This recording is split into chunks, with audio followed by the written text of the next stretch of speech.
Order in the court. Be seated. It's time for Talk Law Radio with Todd Marquardt. Todd Marquardt, attorney at law in Texas. If you're a millionaire or a thousandaire, Talk Law Radio is now on the air. Call in with your business law question, your elder law question, veteran aid, Medicaid, build a business to get paid. 210-308-8867. Or ask a question online at marquardtlawfirm.com. That's MARQUARDT lawfirm.com. And now it's Talk Law Radio with Todd Marquardt. I have a donut. Do you want a toast? Sure. Let's donut toast. Toast? Toast. Shannon? In spirit, I'm with you. You're not having a donut? I have to take a bite night. because I'm hungry. So, we're on Talk Law Radio. Yes, sir. Having donuts today. Mm-hmm. And I want to get Lexi in the shot. Yeah, because, that'd be so cool. She had her beauty appointment yesterday. Come here, Lexi. Come here. Good girl. Oh, you're so pretty. She's sniffing that donut. Oh, yeah. No donut for you. She can't have donuts? No. I mean, not even a little piece? No, way. That's bad for them. Don't call me way. For reals though, she can't have like a little treat? For real, yeah. No, I have a whole bag of dog treats that she can have. Uh-huh. But she doesn't eat people food. Because... Is it the same as chocolate? Well, no, it's just bad for them. Plus, it causes them to beg. And I don't like beggars. Well... So you were telling me about your dog. Yeah. My chiquitín, my chiquitona, my chiquití bam bam. Do you ever take her to the beauty shop? Yeah, I do. You can't really tell with her for some reason. She doesn't have those kind of ears that you can put little bows on. Mm-hmm. But they give her a little bandana and she smells really good and they cut her nails and yeah, that's great. Yeah. So we gotta get Juan on board with this. With a pet. Yeah. Yes, I know. I mean, I changed over to hybrid schedule, so that could probably work. Right. But he's gonna work from home a couple of days a week. Uh-huh. You're gonna start with maybe a plant, like a house I could, plant. and then move to a fish, and then eventually a shark. No, it's a good idea. I'll consider it. Yeah, plants are good. They bring a lot of joy, the pets. I can't... So when you go home at the end of the day, there's nobody there like, hey, so happy to see you. Hi. Oh. Not really. I mean, my girlfriend gets home after me, so not even. So, yeah, I mean, I really need to get a dog. She actually wants a cat, so... Well, cats can stay home alone. They have litter box for that. Yes, I know, but I'm not too much of a cat person, to be honest. It's to me, like just watching a TV show or anything, you're at home, you're on the couch and you're just like with your pet. Yeah. That's the moment, to me at least. But with a cat, it just doesn't happen. They're so independent. Well, you have cats. Are they? They're super loving. I mean, they kind of seem like dogs. I don't know if I have weird cats. Did you have pets growing up? I did, yes. And my mom, just growing up, was like, I don't want dogs near the house, never, ever. And then my dad and I were looking for like a dog for some reason. We were just like really into it. And then we came home with I think it was a golden lab. Oh. And it was beautiful until he just ran away. And then my mom was like, again, no dogs ever here again. But in the meantime, she was loving him. Where was your mom when the dog disappeared? Good question. Good question. Start some stuff right here. Yeah. We should start incriminating her. No. Was she suspiciously away from the house? I think she was just at her room or something. And well, speaking of where was your mom, I started reading this fictional book, which is new to me. I don't usually read fiction. Yeah. But it's part of my emotional intelligence training to sort of see how the characters feel about things. And one of the scenarios is the husband, father disappeared. And then after, on mom's last words were, Dad didn't disappear. And then she died of old age. And so the kids are trying to figure that out. But I'll have to let you and the audience know what happens in the end. I just started the book. So what are you thinking when she said that? I don't know. It's a good plot. Yeah. It's a catching plot. Or probably you presented it so well. I really don't know. Just Yeah. That he abandoned questions. them, or that it was nefarious? Well, he left a note to the wife that said, I forget her name, Lori, I'm so sorry, love, John. And then that was it. They saw his truck.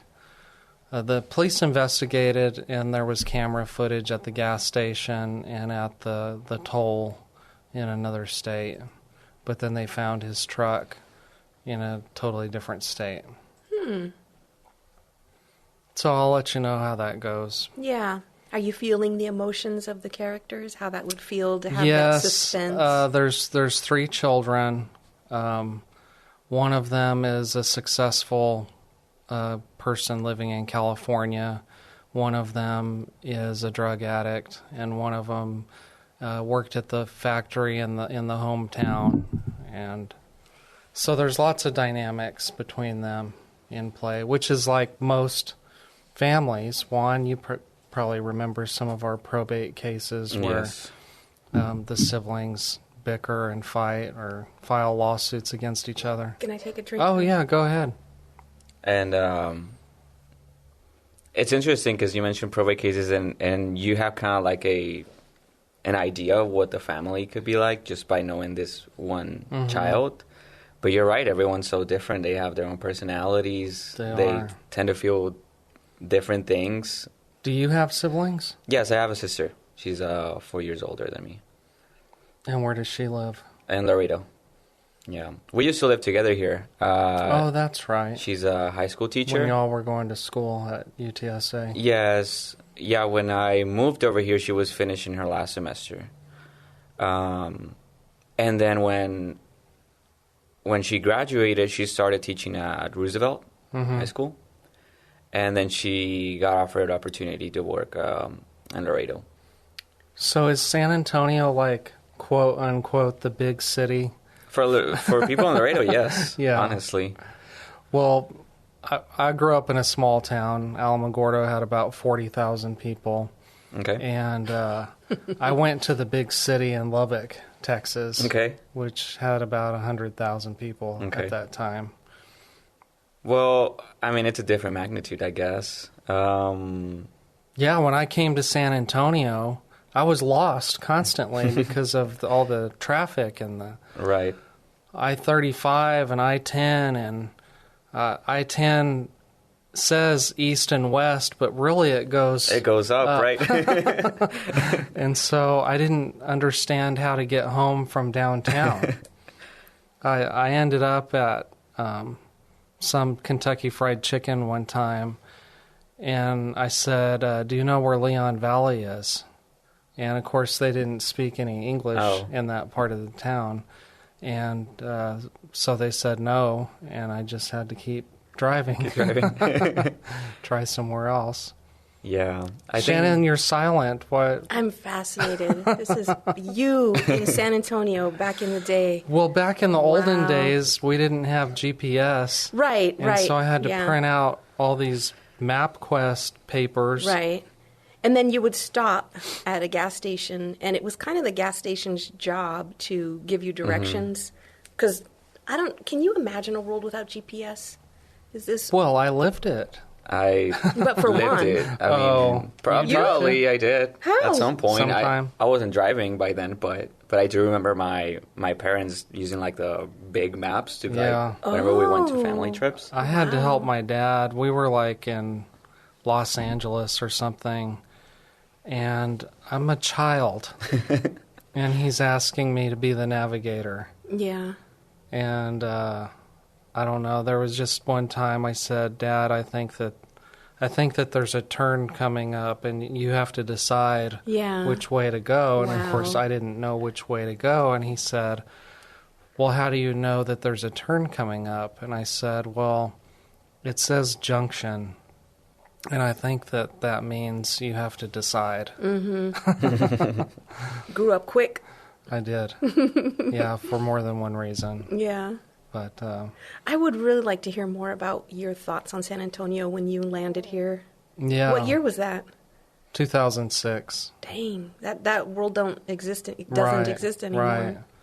18 years ago, I think. Well, did you have some thoughts? 2003. I mean, people were different. That's when we started, 2003. So when you were where you came from, you wouldn't walk into a corner store and everyone speaks Spanish and they just look at you like you're a strange bug. That happened to me in El Paso quite a bit because I would get lost there also. Uh-huh. That happens in Laredo as well. You go to Whataburger and sometimes, depending on where you are in the city, it's a city, I guess. People will answer to you in Spanish. Well, last Saturday, I was in Bernie with Stetson, and we were meeting Daniel to listen to bluegrass at some historic place. And we stopped at Mary's. Have you ever had Mary's Tacos in Bernie? No, I haven't. It's phenomenal. And they have like this Ford assembly line that was so efficient. That line was out the door, and we had our taco in 5 minutes. Oh. It was really fast. I mean, there's like one person that's assigned to beans, one person that's assigned to eggs, and there was like maybe 30 workers there. So you pay for your taco, and somehow the credit card machine takes your name and gives it to the line staff. And so that's how they know what your name is. There's no real conversation that goes on. And it seemed like that every time they called a name, it sounded like Todd. Yeah. And so I kept going up to the counter to get my stuff. Right. And there was this one thing, it was like a bowl. And I said, this Maud. is not... Order for Maud. This is not what I ordered. And so then I try and take it back to the people that are passing out the orders. Yeah. Well, they don't speak English. Right. And so I just left it there and waited for them to call another They're Todd. on a radio show right now. Y entonces este hombre siempre estaba intentando devolver la comida. He kept coming up to the counter. Is that what you're saying? Yes, pretty much. So anyway, I got my taco. And he had this dog with him. Sadly, she didn't get to come. But we ate our tacos. I hate to give a business a shout out without compensation, but it was very good. Yeah. You should go there. Yeah, we should all go. Take the family and... Should we invite Marquito? I don't know. Who's that? Oh, Mark. Yeah. Definitely. Well, if I could get to Bernie and back here before a show, maybe I could do that. Yeah. Bring him a Mary's taco. Yeah. Mark deserves it. They're famous. Yeah. Yeah, I feel... Surprised you haven't been there. Yeah, I feel like this has to happen. This should happen. Yeah. Very cool. So you posted a video from Bill Miller on your Instagram. I wanted to ask you, what part of the city are you healing this week with your Instagram? Shannon's the Mr. Rogers of San Antonio, and so she has to be teaching us some lesson about love or humanity or acceptance. What a kind thing to say. Yeah, I guess self-acceptance was the lesson that morning because I left the house with my workout clothes on with every intention to work out because I was going to do it. I was not going to be fat anymore. And I ended up sitting at a Bill Miller on San Pedro drinking a coffee. And it was lovely, and I watched the people. And I'm so glad you brought this up because I had such a peaceful vibe in that Bill Miller, and I was restored. My spirit was renewed, refreshed, and Amen. restored because the people were chit-chatting with each other inside the Bill Miller. With all the stuff you see on the news, you can go in this town to a restaurant like Bill Miller, sit in that pleasant space they have, and people are friendly and they're talking with each other. I don't know if they do that in every city. Do you go up to everybody and say, I'm Shannon, Roberta? I San could have Antonio? easily... I could have easily joined any of those conversations that were going on around me. That was the vibe, and it would not have been weird.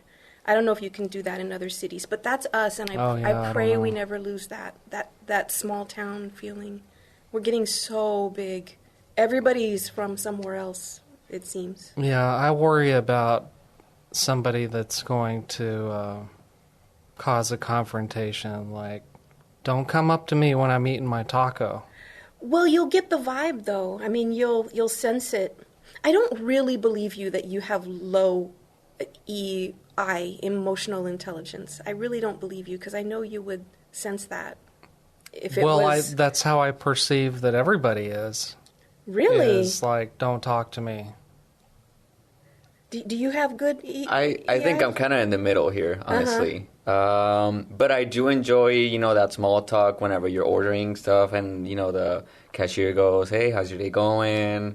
What are you up to? I like it, but I think that's my limit.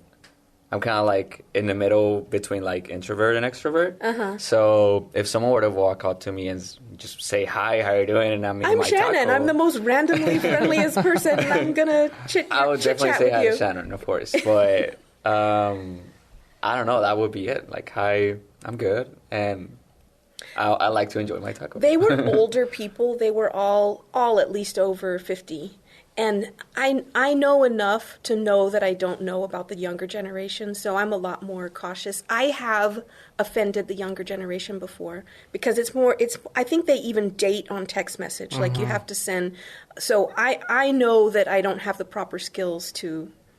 So I have a healthy sense of caution. Yeah, you have to message them beforehand. May I approach your table? Yes, yeah, because I've actually freaked a guy out one time, and I was just being friendly, and I don't mean anything bad. I mean, in my generation, we talked to people. We talked, and when I passed by, he was like, stalker much? He said, whoa. He said, yeah. So I learned that, yeah.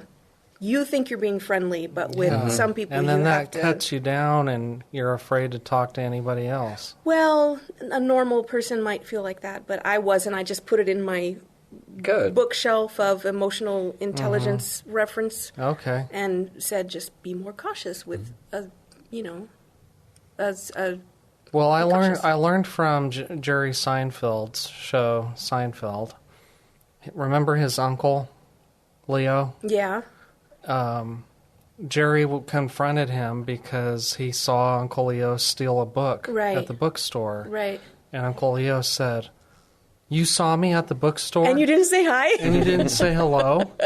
You can always say hello. And so I will say hello to anybody. Yeah. And Chris gets a little nervous when I do that because then she says, why are you doing that? Who is that? Who are you talking to? Is she from New Mexico, too? Yeah. I said, well, you can always say hello. Yeah. I learned that from TV. Yeah. Yeah, I like that, too. And so that's what I taught my kids when they were nervous on their first day of school. Well, you can always say hello. Right. That's so cool. I hope you write a book about your journeys and your... Maybe I will. I don't know if anybody will buy it. You can title it, You Can Always Say Hello. Just start, hello. That's right. That's a great title. Yeah. I would read that. I love that. Lessons from Jerry Seinfeld. Inspired by. I feel like we're losing the... There was a time when if you said Jerry Seinfeld and told that little story, everybody would know. But young people don't I did watch Seinfeld. See, again, I'm in the middle, but I didn't watch all of it. Yeah. And I know I'm missing a lot. Well, I have a friend that grew up in New York, and she said she did not watch that show. So maybe, and she's our age? Maybe that's a New York kind of thing. Like, that's not how we live. Yeah, right. Yeah, maybe. That's how I was with Breaking Bad. Oh, right. That's not how I lived. I was in New Mexico, but I didn't do that. Yeah. But you can watch it, just for fun. Yeah. I heard, Walter is the lead Right, cast. he's the science teacher that starts cooking meth. Exactly. Well, his house is actually right now, everyone's like visiting it. But it's actually a real person's house. Yeah. So in Albuquerque, the real person he has in Albuquerque is just like standing outside so that people don't take pictures of the house. Yeah, they have. But that would be really annoying. I think They have a Breaking Bad museum in Albuquerque. Oh. It's pretty cool. Okay. It's not like the Smithsonian.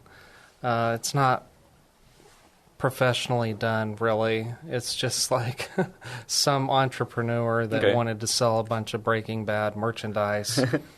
And it's kind of like a museum. If you go to Albuquerque, just check it out. But the TV show does. Do you think it portrays like a good image of like how New Mexico is? No. But it was, it was awful during that time. People's kids and friends and parents, that drug destroyed many lives. And so these characters that are trying to make money, there's an exponential effect to the number of lives that are destroyed by one drug addict. Right. So I was glad to leave New Mexico so that my kids would have a smaller chance of getting sucked into that. Mm-hmm. Yeah, awful. Horrible. Interesting. Yeah. I pray for people that have to go through that kind of thing. Yeah, that's really deep. But then, I'm sorry, my brain went, oh, okay, so come to San Antonio. Well, I know that there's drugs here, but I don't know. I guess my kids got through okay with that. Yeah, praise God. Yeah, that's good. Yeah, we got some problems here. But you can walk into a Bill Miller and start up a conversation with Juanita. And have your coffee. And yeah. And so what other Instagram escapades are you up to? Oh, well, I did one for the, I'm trying to get the Through Project on people's radar. That's for foster children. Right, yeah. So Yeah, you were all dressed up in that video. Oh, yeah? You think so? Mm-hmm. I had a colorful shirt on. My hairdresser called, I felt really, really self-conscious, like I didn't look good. I always feel that way. And my hairdresser called me personally and said, "What did you do to your hair? It looks beautiful." I said, "I just did it myself with a curling iron." If he's to be believed, my hair looked really good. I remember that. It did. It was different. Unless he's lying to me. Yeah. But and you changed the color recently. I can't keep track of it, and it's on my head. I don't know. When I met you, you didn't have that color, actually. That's my next video that I need to put out on Instagram. Advice for young people: when you start to go gray, just leave it. It'll be fine. Get some purple shampoo. Don't go on this bleaching crazy journey. Go with respect, pretty much. Yeah. Okay. Yeah. Take the high road. It'll be fine. One time, my wife Chris dyed her hair dark brown. Uh-huh. And everybody at church kept asking me who was sitting with me at church. Like, am I bringing my mistress to church? Right. And I said, no, that's Chris. And they said, oh, I couldn't tell. We're really entertaining Mark today. Right. Well, we're going to have to end this segment, but I wanted everybody to tune in on Saturdays at 11 o'clock in the morning. If you like this content, we usually talk about the law. Anything you want to say before we end this segment? No, About your dog or your hair. Donuts, donuts. No, I think we cover everything. all the important topics. Yes. Right. I'm looking forward to this discussion. And yeah, it'll be interesting. Awesome. Well, that's it for right now. Tune in on Saturdays at 11 o'clock in the morning. Podcast, Facebook Live, or YouTube. Also, find Shannon Roberta San Antonio on Instagram, and you can watch videos about the Mr. Rogers of San Antonio. Be there, be square. Talk to you later.